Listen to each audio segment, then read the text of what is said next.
3 करोड़ परिवारों को इस कार्यकाल में एक ही योजना से लखपति बनने का अवसर मिल गया है। 3 करोड़ गरीब परिवार लखपति बनना ये अपने आप में बहुत बड़ी। नमस्कार दोस्तों, स्वागत करते हैं आपका एक बार फिर बिंदास खबरें में, जहां पर हम लेकर आते हैं देश और दुनिया की ताजा और काम की खबरें। तो दोस्तों बिना देरी किए शुरू करते हैं खबरों का सिलसिला। और इसी के साथ दोस्तों आज की पहली बड़ी खबर की 31 मार्च से पहले नहीं निपटाए ये 5 काम तो होगा भारी नुकसान। यहाँ पर आपको बता दें कि 1 अप्रैल 2022 से वित्त वर्ष 2022-23 की शुरुआत हो जाएगी।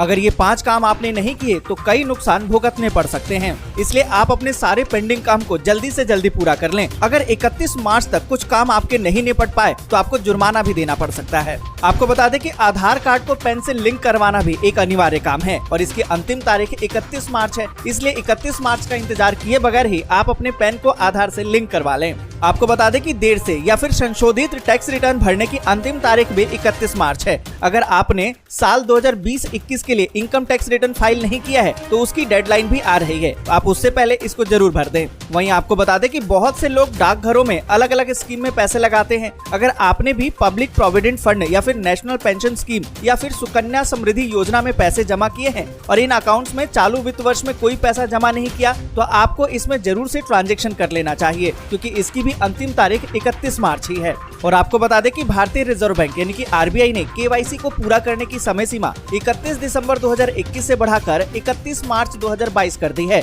और आपको बता दें कि केवाईसी के तहत ग्राहकों से उनके पैन कार्ड, पता जैसे कि आधार या फिर पासपोर्ट आदि को अपडेट करवाने के लिए कहा जाता है। और साथ ही दोस्तों आपको बता दें कि टैक्स सेविंग प्लान भी अगर अभी तक आपने नहीं लिया है तो 31 मार्च से पहले जरूर से ले लें। और इसी के साथ दोस्तों अगली बड़ी खबर की दूध के दाम में बड़ी वृद्धि। जानिए अब आप कितने में खरीद पाएंगे 1 लीटर दूध। आपको बता दें कि महंगाई की आग में अब दूध ने पेट्रोल का काम किया है। सांची मिल्क कोऑपरेटिव फेडरेशन ने भी दूध की कीमतों में बड़ा इजाफा कर दिया है। अब 1 लीटर दूध की कीमत 57 रुपए हो गई है। यदि इसे प्रतिशत में मापा जाए तो ये 8% की सीधी बढ़ोतरी है और बढ़ी हुई कीमतें सोमवार से लागू भी हो चुकी हैं। इससे पहले मदर डेयरी और अमूल भी अपने दाम बढ़ा चुके हैं। और इसी के साथ दोस्तों अगली बड़ी खबर की हर महीने 3000 रुपए लेने के लिए जल्दी करे रजिस्ट्रेशन। आपको बता दें कि किसानों के जीवन में सुधार करने के लिए सरकार कई तरह की योजना लेकर आती है, जिसमें से एक है पीएम किसान मानधन योजना। जैसे कि सरकारी नौकरी वालों को बाद में पेंशन मिलती है, ऐसे ही ये योजना सरकार किसानों के लिए लेकर आई थी। इस योजना के तहत किसानों को हर साल 36,000 रुपए दिए जाते हैं,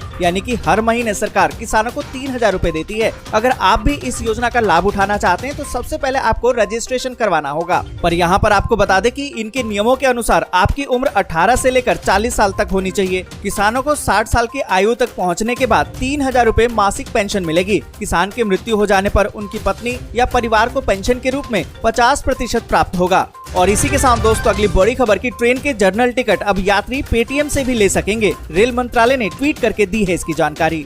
आपको बता दें कि रेलवे बुकिंग काउंटर से जर्नल टिकट लेने के लिए अब नकद रुपए नहीं देना होगा, बल्कि यात्री पेटीएम से भुगतान करके टिकट ले पाएंगे। रेलवे शीघ्र ही बुकिंग काउंटर के बाहर पेटीएम का बार कोड भी स्कैन करने जा रहा है। डिजिटल इंडिया के आने के बाद कैशलेस लेन देन पर जोर दिया जा रहा है। शुरुआत में डेबिट कार्ड से लेन देन का प्रचलन बढ़ा था, इसके लिए एटीएम कार्ड का प्रयोग करना पड़ता था। और इसी के साथ दोस्तों अगली बड़ी खबर के इन 7 लाख कर्मचारियों के डीए में सीधी 11% की बढ़ोतरी। अप्रैल में बढ़कर आएगी इनकी सैलरी। आपको बता दें कि मध्य प्रदेश के सरकारी कर्मचारियों के लिए एक अच्छी खबर है। अप्रैल से उनकी सैलरी बढ़ गई है। सरकार ने उनके महंगाई भत्ते में सीधे 11% की बढ़ोतरी के आदेश लागू कर दिए हैं। आपको बता दें कि मुख्यमंत्री शिवराज सिंह चौहान ने कुछ दिन पहले ही राज्य सरकार के कर्मचारियों के महंगाई भत्ते यानी कि डीए को 20% से बढ़ाकर 31% करने की घोषणा की थी। और इसी के साथ दोस्तों अगली बड़ी खबर की कांग्रेस नेता गुलाम नबी आजाद समेत कई दिग्गजों को राष्ट्रपति रामनाथ कोविंद ने पद्म पुरस्कारों से किया सम्मानित।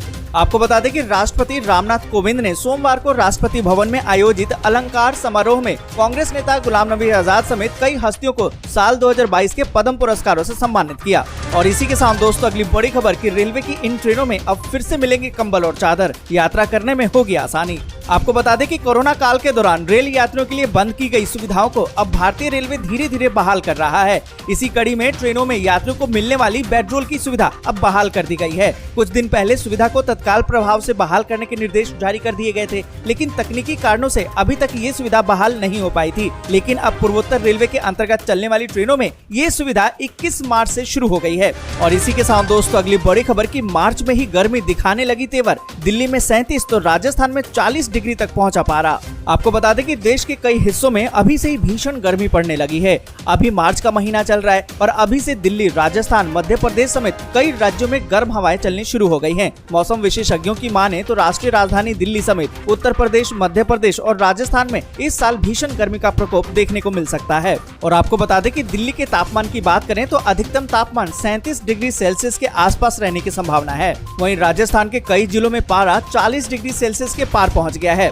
और इन सभी के बीच दोस्तों अगली बड़ी खबर कि यूक्रेनी के लीडरशिप को मारने के लिए रूस भेज रहा है आतंकवादी। यूक्रेन की खुफिया एजेंसी ने किया है दावा। आपको बता दें कि यूक्रेन की खुफिया एजेंसियों ने दावा किया है कि रूस मौजूदा युद्ध के बीच कीव के नेतृत्व को मारने के लिए एक नया आतंकवादी समूह भेज रहा है। आपको बता दें कि यूक्रेन के रक्षा मंत्रालय के खुफिया विभाग का कहना है कि अपराधियों का मुख्य कार्य यूक्रेन के शीर्ष सैन्य और राजनीतिक नेतृत्व को खत्म करना है। खुफिया एजेंसी के अनुसार समूह का मुख्य लक्ष्य राष्ट्रपति वोलोदिमीर जेलेंस्की, साथ ही राष्ट्रपति प्रशासन के प्रमुख और प्रधानमंत्री हैं। और इसी के साथ दोस्तों अगली बड़ी खबर कि अमेरिकी राष्ट्रपति बाइडेन करेंगे पोलैंड का दौरा। रूस यूक्रेन युद्ध को रोकने के लिए बन सकती है रणनीति। आपको बता दें कि रूस और यूक्रेन में चल रहे युद्ध को 26 दिन बीत चुके हैं और आज 27वां दिन है। रूस दिन पर दिन यूक्रेन पर अपना हमला तेज करता जा रहा है। वहीं इसी के चलते अमेरिकी राष्ट्रपति रूस द्वारा यूक्रेन पर किए जा रहे हमले पर साथी देशों के कार्यों का जायजा लेने के लिए अब पोलैंड जाएंगे। और इसी के साथ दोस्तों अगली बड़ी खबर कि रूस यूक्रेन युद्ध के बीच में कोई नहीं चाहता तीसरा विश्व युद्ध हो। आपको बता दें कि दुनिया आज भी पहले और दूसरे विश्व युद्ध के जख्म को नहीं भूल सकी है, लेकिन रूस यूक्रेन जंग के बीच तीसरे विश्व युद्ध की चर्चा जोरों पर है। हालात अब ये हैं कि रूस यूक्रेन जंग के 26 दिन बीत चुके हैं, कोई झुकने को तैयार नहीं है। न पुतिन राजी हैं और न ही जेलेंस्की पीछे हटने को तैयार हैं। रूस के हमले ने यूक्रेन को तबाह कर दिया है। इस बीच अमेरिकी राष्ट्रपति जो बाइडेन का पोलैंड दौरे ने भी कई सवाल खड़े कर दिए हैं। बताया तो ये जा रहा है कि अमेरिका शांति सेना के जरिए रूस की घेराबंदी करना चाहता है, लेकिन अगर ऐसा हुआ तो क्या पुतिन को ये होगा मंजूर? क्या ये तीसरे विश्व युद्ध की आहट तो नहीं? इन सभी के बीच दोस्तों अगली बड़ी खबर कि कीव पर कब्जे का प्लान रूस ने टाला। सूमी में अमोनिया लीक से 5 किलोमीटर तक के इलाके में है खतरा। आपको बता दें कि रूस यूक्रेन जंग के 26 दिन बीत चुके हैं, लेकिन यूक्रेन अभी भी घुटने नहीं टेक रहा है। इस बीच ऐसा लग रहा है कि रूस ने भी अपनी रणनीति में कुछ बदलाव किया है। रूस फिलहाल राजधानी कीव पर कब्जा करने की जगह यूक्रेन के बाकी इलाकों में तबाही मचाने पर जोर दे रहा है। मारियापोल, सूमी शहर पर रूस की भयानक हमले जारी हैं, जिसकी वजह से वहां काफी नुकसान भी हुआ है। मिली जानकारी के अनुसार सूमी क्षेत्र के एक प्लांट में अमोनिया गैस लीक हुई है। ये गैस रूसी हमले की वजह से लीक हुई है। इस गैस लीक का असर सूमी में 5 किलोमीटर के दायरे में देखने को मिल रहा है। और इन सभी के बीच दोस्तों अगली बड़ी खबर कि यूक्रेन संकट पर भारत के तटस्थ रुख को क्वाड देशों ने भी किया स्वीकार। आपको बता दें कि ऑस्ट्रेलिया ने रविवार को कहा कि क्वाड के सदस्य देशों ने यूक्रेन में रूस के हमलों पर भारत के रुख को स्वीकार किया है। यहाँ पर दोस्तों आपको बता दें कि उल्लेखनीय ये है कि भारत ने यूक्रेन पर रूस के हमले की निंदा नहीं की है, जबकि क्वाड के अन्य सदस्य देशों ने जैसे कि अमेरिका, जापान और ऑस्ट्रेलिया ने मॉस्को की इस सैन्य कार्रवाई की निंदा की है। वहीं भारत का ये कहना है कि संकट का हल वार्ता और कूटनीति के जरिए किया जाना चाहिए। यूक्रेन पर रूस के हमलों ने भारत के रुख को भी क्वाड देशों ने स्वीकार किया है। आज के लिए बस यहीं तक। वीडियो आपको अच्छी लगी हो तो लाइक और शेयर जरूर कर दें। अगर अभी तक आपने चैनल को सब्सक्राइब नहीं किया है तो सब्सक्राइब जरूर से कर लें।